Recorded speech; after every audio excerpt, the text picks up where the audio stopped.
नमस्कार, आप देख रहे हैं राष्ट्रीय जगत विजन न्यूज और मैं हूं आपके साथ आरजू अंसारी। छत्तीसगढ़ पुलिस मुख्यालय के शीर्ष नेतृत्व में जल्द ही बड़ा फेरबदल और पदोन्नति का रास्ता खुलने वाला है। राज्य पुलिस महकमे के टॉप लेवल पर लंबे समय से लगे प्रमोशन जाम को पूरी तरह क्लियर करने के लिए मुख्यमंत्री विष्णुदेव साय के नेतृत्व वाली सरकार अब एक स्थायी और मजबूत रास्ता निकाल रही है।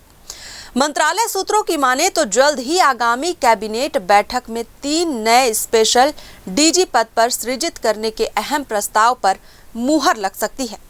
इस बड़े फैसले के बाद 1994 बैच के तेज तरार अफसर SRP कल्लूरी, 1995 बैच के प्रदीप गुप्ता और 1996 बैच के विवेकानंद सिन्हा का ADG रैंक से प्रमोट होकर स्पेशल डीजी बनने का मार्ग प्रशस्त हो जाएगा।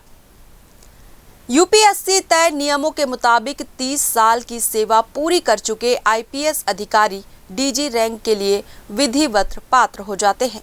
कल्लूरी, गुप्ता और सिन्हा की सर्विस जनवरी 2026 में 30 साल की अवधि पूरी कर चुकी है। लेकिन यहाँ एक बड़ा तकनीकी पेंच ये है कि छत्तीसगढ़ राज्य में DG के केवल 4 पद ही स्वीकृत हैं। इन 4 पदों पर पहले से ही वरिष्ठ IPS अरुण देव गौतम, पवन देव, हिमांशु गुप्ता और DG सिंह काबिज है। ऊपर कोई कुर्सी खाली न होने के कारण इन तीनों सीनियर अफसरों का जायज प्रमोशन अटका हुआ था। इसी जटिल डेडलॉक को तोड़ने के लिए राज्य सरकार नए और पुख्ता नियमों के साथ 3 स्पेशल DG के पद सृजित कर रही है, ताकि भविष्य में ये व्यवस्था बिना किसी कानूनी विवाद के सुचारू रूप से चलती रहे।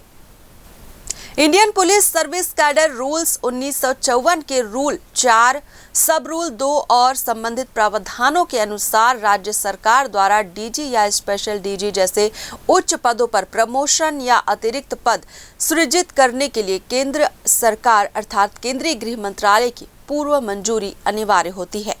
बिना इस अनुमति के किया गया कोई भी प्रमोशन अमान्य माना जाता है। पूर्ववर्ती सरकार ने इन्हीं नियमों का हवाला देकर पदों को समाप्त किया था। शायद सरकार अब इस बात का पूरा ध्यान रख रही है कि दिल्ली से सभी जरूरी स्वीकृतियां विधिवत प्राप्त की जाए, ताकि भविष्य में कोई इसे चुनौती न दे सके। प्रशासनिक और पुलिस हलकों में ये बहुप्रतीक्षित बदलाव इसलिए भी अत्यधिक चर्चा में है क्योंकि इसका अपना एक गहरा सियासी इतिहास रहा है। ये छत्तीसगढ़ में दूसरा मौका है जब स्पेशल DG के पद बनाए जा रहे हैं। इससे पहले साल 2017 और 2018 के दौरान तत्कालीन डॉक्टर रमन सिंह की सरकार ने सीनियर IPS संजय पिल्ले, मुकेश गुप्ता और RK विज को ये पद प्रदान किया था। लेकिन साल 2019 में सत्ता परिवर्तन होते ही तत्कालीन मुख्यमंत्री भूपेश बघेल ने इसे नियमों के सख्त खिलाफ बताते हुए तीनों अफसरों का प्रमोशन रद्द कर दिया था और उन्हें वापस ADG के पद पर डिमोट कर दिया था।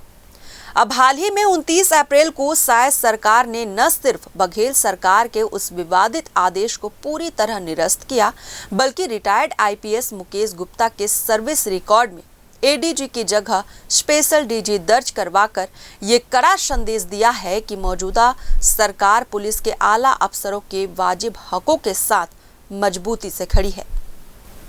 स्पेशल DG बनने से इन तीनों अफसरों को न सिर्फ DGP के ठीक नीचे का रुतबा, बेहतरीन पे मैट्रिक्स, बड़ा स्टाफ और शानदार रिटायरमेंट बेनिफिट्स मिलेंगे, बल्कि भविष्य के प्रशासनिक समीकरण भी पूरी तरह सेट होंगे। जुलाई 2027 में DG अरुण देव गौतम रिटायर्ड होने वाले हैं। तब SRP कल्लूरी को स्पेशल DG से रेगुलर DG के पद पर शिफ्ट कर दिया जाएगा।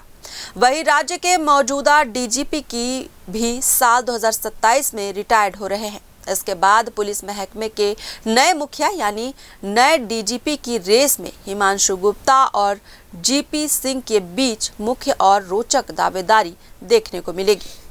फिलहाल शायद सरकार के इस सकारात्मक कदम ने पुलिस के टॉप कैडर में से एक नई ऊर्जा और उत्साह का संचार कर दिया है।